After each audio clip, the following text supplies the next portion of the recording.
Ikaw akong tulion. Pisot. Ba, nakalong bye-bye kay gutom naman. Bye-bye! Boy, Nakalungan ka? unsay dakog lungag?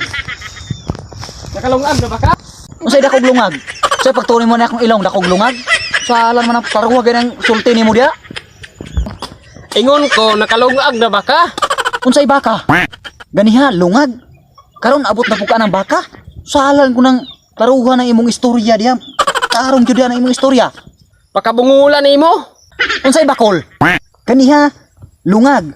Sunod baka. Karon bakol na pod. Sus, nakapilo ra man daw ka na akong kunaha kang kaapoy ba kay dinhi mabili na ng balay.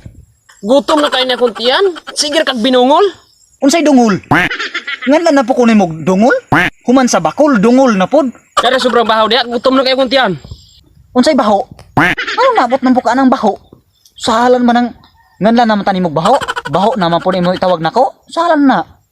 Kaya yung pagkabungol. Kulkugon niya na ako ni madulunggan ng brakuan ng atulyana.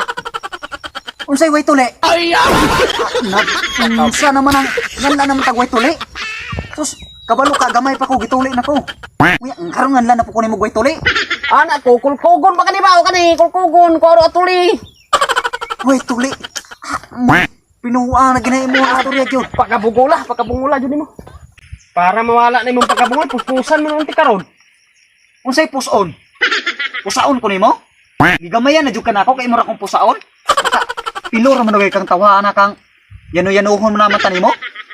Gutom na kayo kuntiyan. Mupalit kog saging, tagay kog 5. Unsay 5? Say pagtuon nimo nako 5han? Ano naman ko nimo 5han? Saalan man ang 5han na di matawag nako bisag kung saan la imong ipangalan-ngalan nako. Para makasabot ka, tagay kog piso. Unsay pisot? Ay! Saalan man ang ganiha way tuli karong pisot na pud. Sus, nakayanor man ka nako istorya ana. Piso naman tong. Pisot, Abot naman pisot. pisot. Sa alam ng manlantag pisot. Pisot di ay ha? Kane, ikaw akong tulion. Pisot di ay. Ay!